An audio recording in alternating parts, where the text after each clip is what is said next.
Hello guys, welcome to all. இன்றைக்கி நானே produce பண்ண கோட் அந்த படத்தை பற்றி தான் பார்க்க போகிறோம். இது பக்கா தெலுங்கு படம். ஸோ இப்போது வந்து தெலுங்கில் தான் இருக்குது. ஃப்யூச்சரில் ஓடிடியில் வரும்போது நெட்ஃப்ளிக்ஸில் தமிழ்லேயும் சேர்ந்து வரும்னு நினைக்கிறேன். இதை ராம் ஜெகதீஷ் அப்படின்றவர் இயக்கியிருக்காரு. பிரியதர்ஷன், புலிகொண்டா, அதுக்கப்புறம் ஹரிஷ் ரோஷன், அப்புறம் ஸ்ரீதேவி, அப்புறம் ரோகிணி, நிறைய பேர் நடிச்சிருக்காங்க. சரி, கதை என்னன்னு கதைக்குள்ளே போயிடலாம். கதையை பொறுத்தளவில் 2 பேருமே வந்து லவ் பண்ணுறாங்க. அதாவது அந்த பொண்ணும் அந்த பையனும். பொண்ணுக்கு வந்து 18 வயசு கூட ஆகலை. அவங்க மாமா வந்து ஒரு பெரிய ஆள் மாதிரி. அவருக்கு வந்து இந்த இதெல்லாம் பிடிக்காது. அதாவது அந்த பொண்ணுக்கு அப்பாவும் கிடையாது. ஸோ மாமாவுடைய கைடன்ஸில் தான் அம்மாவும் பொண்ணும் இருக்காங்க. அப்படின்றப்ப இவங்களுடைய காதல் பிடிக்காமல் அந்த பையனை வந்து போக்ஸ்கோ சட்டத்தின் கீழே வந்து கைது செய்யப்படுறான். ஸோ கைது செய்யப்பட்டவொன்னா 70-75 நாளைக்கு மேலேயே ஜெயிலில் இருக்காப்புல. திடீர்னு பார்க்கும்போது தீர்ப்பு ஒரு 3 நாளைக்கு முன்னாடி வர்றதுக்கு முன்னாடி இந்த உன்னுடைய ஃப்ரெண்டு வெளியே வரணும்னா ஒரு பெரிய லாயர் இருக்கார், அவரை பார்த்தா வேலையாகுன்றாரு. அப்போ அவருடைய அசிஸ்டன்ட் லாயருடைய நம்பர் கொடுக்குறாங்க. ஸோ அந்த லாயர் தான் நம்மளுடைய செகண்டரி ஹீரோ.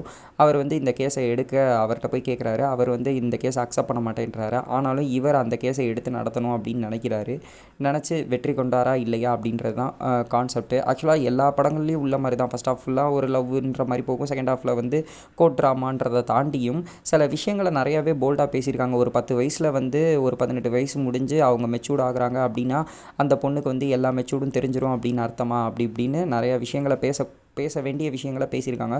ஸோ கண்டிப்பாக இதை வந்து பேரண்ட்ஸும் அதே மாதிரி யங்ஸ்டர்ஸும் கண்டிப்பாக பார்க்கணும் அப்படின்றது ஒரு அதாவது இந்த படத்தை எழுதின மேக்கிங் வைஸில் வந்து நிறையாவே ஸ்டோரி ரைட்டிங் வைஸ்லேயும் ரொம்பவே சூப்பராக பண்ணியிருக்காங்க.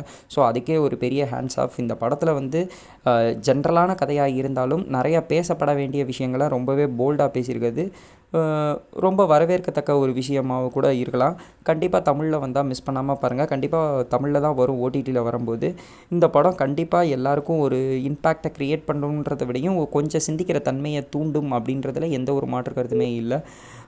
தென் இந்த சேனல் பிடிச்சிருந்தால் லைக் பண்ணுங்கள், ஷேர் பண்ணுங்கள், தென் சப்ஸ்கிரைப் பண்ணுங்கள். கீழே இருக்கிற பெல் ஐக்கானையும் கிளிக் பண்ணுங்கள். Thank you to all.